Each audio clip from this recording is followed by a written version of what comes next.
श्री विष्णु भगवान की जय हो। आप सभी को मेरा सादर अभिनंदन। और आज की कथा आती है गरुड़ पुराण। तो राम जी कहते हैं कि विष्णु भगवान कहते हैं कि श्राद्ध में गरुड़ पुराण का पाठ करना चाहिए तो अपने पितर और पूर्वजों को शांति मिलती है। इसीलिए आप सबको गरुड़ गरुड़ पुराण सुननी चाहिए। तो गरुड़ पुराण में कथा आती है कि श्राद्ध में प्राणी को क्या करना चाहिए, जीव को क्या करना चाहिए, और अपने पूर्वज और पितर भटकते हैं तो उसको कैसे शांति मिलती है। और कौन कहते हैं कि पितर अपने घर आकर भोजन नहीं करते। तो ये गरुड़ पुराण साक्षात अपन को समझाते हैं कि श्राद्ध पक्ष में जब ब्राह्मण को आमंत्रित करते हैं भोजन के लिए तो पूर्वज और पितर उसमें आके बैठ जाते हैं। तो कथा में आता है कि यदि श्राद्ध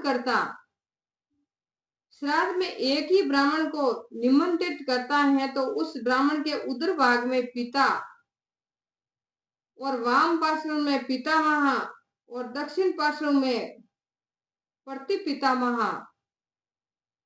और पृष्ठ भाग में पिंड भक्षक पितर रहता है। श्राद्ध काल में यमराज प्रेत तथा पितरों को यमलोक से मृत्यु लोक के लिए मुक्त कर देते हैं। हे कश्यप, नरक भोगने वाले भूख प्यास से पीड़ित पितृजन अपने पूर्व जन्म के लिए किए गए पाप का पश्चाताप करते हुए अपने पुत्र पौत्रों से मधु मिश्रित पायस की अभिलाषा करते हैं। अंत विधि पूर्वक पायस के द्वारा उन पितृगणों को संतप्त करना चाहिए। तो गरुड़ ने कहा कि हे स्वामिन, उस लोक से आकर इस पृथ्वी पर श्राद्ध में भोजन करते हुए पितरों को किसी ने देखा भी है? तो भगवान ने कहा कि हे गरुड़, सुनो। एक समय की बात है, रामा अवतार में सीता जी की कथा आती है और देवी सीता का उदाहरण है। जिस प्रकार सीता ने पुष्कर तीर्थ में अपने ससुर आदि 3 पितरों को श्राद्ध में निमंत्रित ब्राह्मण के शरीर में प्रविष्ट हुआ देखा था, उसको मैं कह रहा हूं, आप सुनिए। हे गरुड़, पिता की आज्ञा प्राप्त करके जब श्री राम वन चले गए तो उसके बाद सीता के साथ श्री राम ने पुष्कर तीर्थ यात्रा की। तीर्थ में पहुंचकर उन्होंने श्राद्ध करना आरंभ किया। जानकी ने एक पके हुए फल को सिद्ध करके राम के सामने उपस्थित किया और श्राद्ध कर्म के दीक्षित प्रियतम राम की आज्ञा से स्वयं दीक्षित होकर सीता ने उस धर्म का सम्यक पालन किया। उस समय सूर्य आकाश मंडल के मध्य पहुंच गए और कुतुब मुहूर्त दिन का 8वां मुहूर्त आ गया था। श्री राम ने जिस ऋषियों को निमंत्रित किया था वे सभी वहां पर आ गए। आए हुए उन ऋषियों को देखकर विदेहराज की पुत्री जानकी राम की आज्ञा से उनको अन्न पुरुषने लगे। अन्न पुरुषों के लिए वहां आई, किंतु ब्राह्मणों के बीच जाकर वे तुरंत वहां से दूर चली गई। तो एक समय की बात है कि सीता जी और राम जी पुष्कर राज की यात्रा करने लगे और अपने पितरों को पिंडदान देने के लिए और श्राद्ध के लिए गए। तो वहां जाकर 3 ब्राह्मणों को न्योता दिया।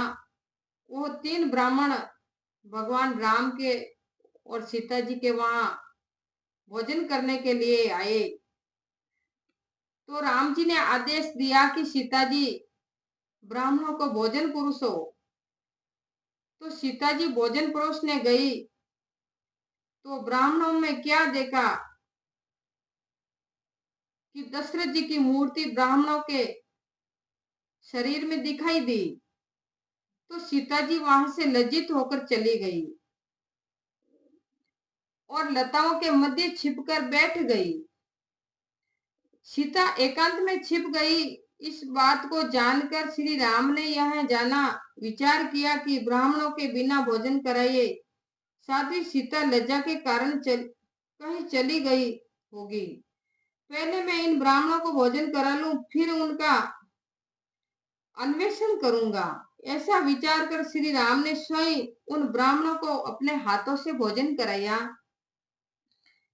भोजन के बाद उन श्रेष्ठ ब्राह्मणों को चले जाने पर श्री राम ने अपनी प्रियतमा सीता से कहा कि हे सीता, ब्राह्मणों को देखकर तुम लताओं की ओट में क्यों छिप गई?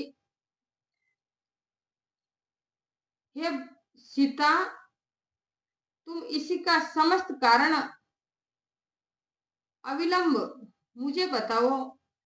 तो श्री राम के ऐसा कहने पर सीता मुंह को नीचे कर सामने खड़ी हो गई और अपने नेत्रों से आंसू बहाती हुई राम से बोली और राम जी से कहने लगी, सीता जी, आंखों में आंसू आ गया। सीता जी ने कहा कि हे नाथ, मैंने यहाँ जिस प्रकार आश्चर्य देखा उसे आप सुने। हे राघव, हे नाथ, इस श्राद्ध में उपस्थित ब्राह्मणों के अग्रभाग में मैंने आपके पिता का दर्शन किया है, जो सभी आभूषणों से सुशोभित थे। उसी प्रकार के अन्य 2 महापुरुष भी थे। उस समय मुझे दिखाई पड़े। आपके पिता को देखकर मैं बिना बताए एकांत में चली आई थी।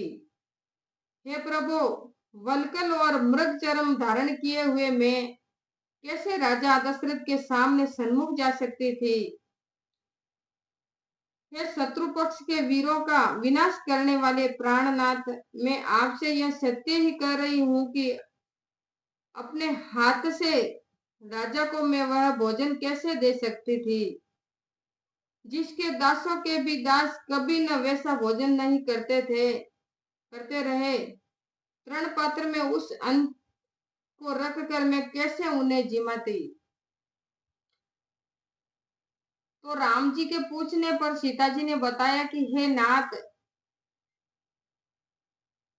मैंने उस ब्राह्मण ने अपने ससुर जी का ब्राह्मण में दर्शन किया और मैं वहां से लज्जित हो गई, क्योंकि एक तो मेरे हाथ में थाल नहीं थे, पातल थे, और दूसरे वल्कल धारण किए हुए थे।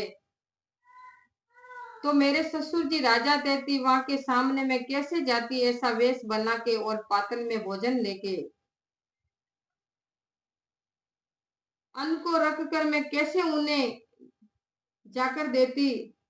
मैं तो वही हूँ जो पहले सभी प्रकार से आभूषणों से सुशोभित रहती थी और राजा मुझे वैसी स्थिति में देख चुके थे।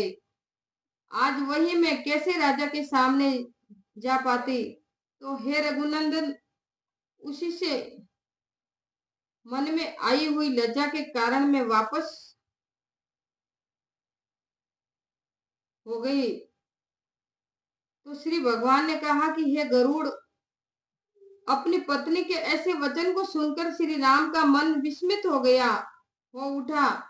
यह तो आश्चर्य है। ऐसा कहकर वे अपने स्थान पर चले आए। सीता ने जिस प्रकार अपने पितरों का दर्शन किया था, उसी प्रकार तुम्हें मैंने सुना दिए। अब मैं संक्षेप में श्राद्ध का महात्म्य बता रहा हूँ, सो सुनो। पितृगण अमावस्या के दिन वायु रूप में घर के दरवाजे पर उपस्थित रहते हैं और अपने स्वजनों से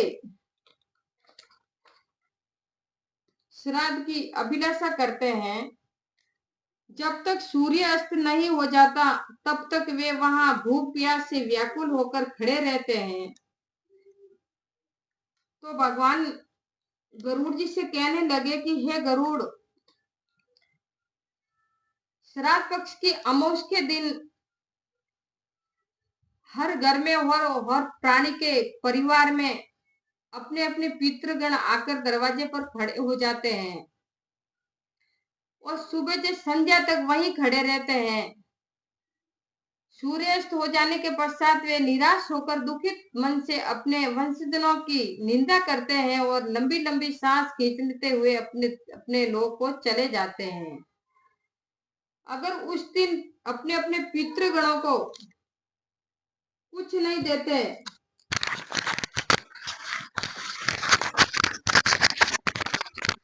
और उसको कोई जलपान नहीं देते तो वे निंदा करके अपने अपने स्थान को चले जाते हैं। पर्यटन पूर्वक अमावस के दिन श्राद्ध अवश्य करना चाहिए। यदि पितृजनों के पुत्र तथा बंधु बांधव उनका श्राद्ध करते हैं और गया तीर्थ में जाकर इसी कार्य में प्रवृत्त होते हैं तो वे उन्हीं पितरों के साथ ब्रह्मलोक में निवास करने का अधिकार प्राप्त करते हैं। उन्हें भूख प्यास कभी नहीं लगती है। इसीलिए विधान को पर्यटन पूर्वक यथाविधि साग पात से भी अपने पितरों के लिए श्राद्ध करना चाहिए। समय अनुसार श्राद्ध करने से कुल में कोई दुखी नहीं रहता है।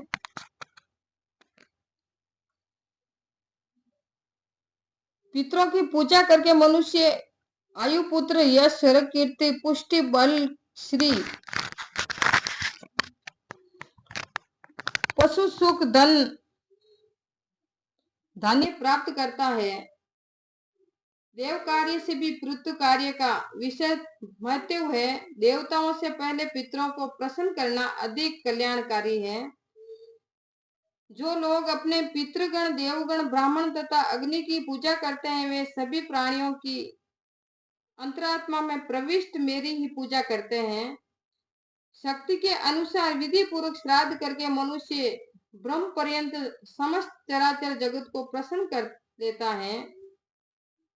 ये आकाशचरीन गरुड़ मनुष्यों के द्वारा श्राद्ध में पृथ्वी पर जो अन्न बिखेरा जाता है उससे जो पितर पिशाच योनि में उत्पन्न हुए हैं वे संतुष्ट होते हैं। श्राद्ध में स्नान करने से भीगे हुए वस्त्रों द्वारा जो जल पृथ्वी पर गिरता है उससे वृक्ष योनि को प्राप्त हुए पितरों की संतुष्टि होती है। उस समय जो गंध तथा जल भूमि पर गिरता है उससे देवत्व योनि को प्राप्त पितरों को सुख प्राप्त होता है।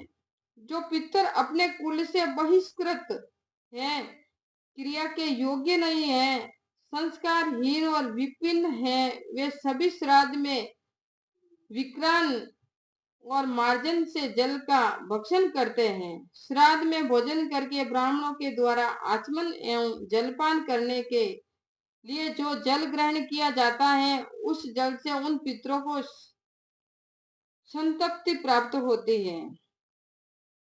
जिन्हें पिशाच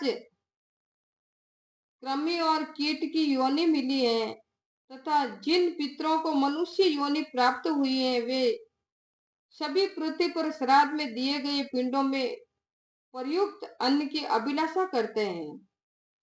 उसी से उन्हें संतप्ति प्राप्त होती है। इसी प्रकार ब्राह्मण क्षत्रिय एवं वैश्यों द्वारा विधि पूर्वक श्राद्ध किए जाने पर जो शुद्ध या अशुद्ध अन्न तथा जल फेंका जाता है जिस उससे उन्होंने अन्य जाति में जाकर जन्म लिया जाता है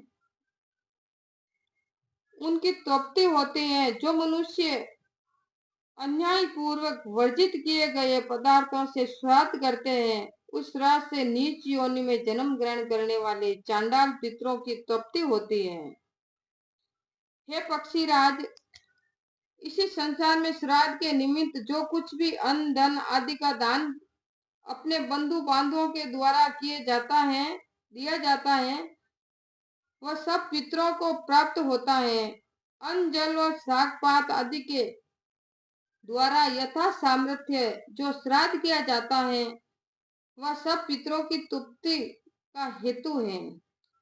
तुमने इसी विषय में जो कुछ पूछा था, वह सब मैंने तुम्हें बता दिया। तुम अब जो कुछ पूछ रहे हो कि मृत्यु लोक के बाद प्राणी को तत्काल दूसरे शरीर की प्राप्ति होती है अथवा विलंब से उसको दूसरे शरीर में जाना पड़ता है,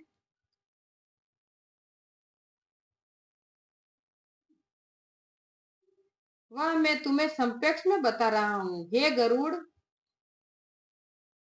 प्राणी मृत्यु के पश्चात दूसरे शरीर में तुरंत ही प्रविष्ट हो जाता है और अपने विलंब से भी मनुष्य जिस कारण दूसरे शरीर को प्राप्त करता है, उस वैशिष्ट्य को तुम मुझसे सुनो।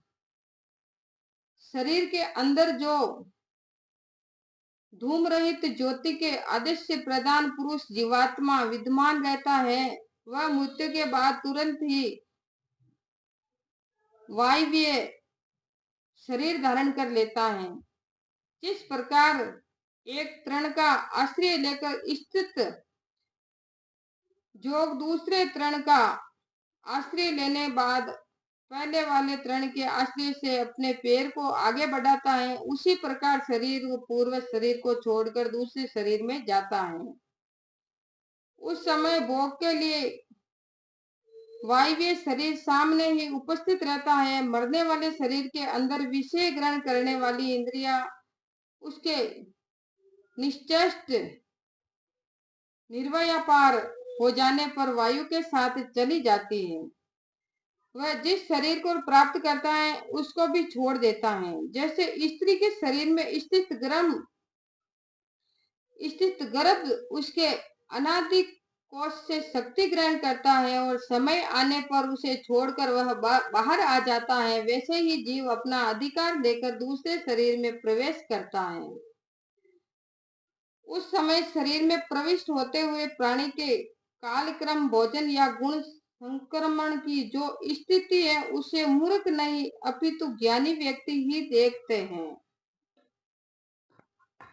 श्री विष्णु भगवान की जय हो।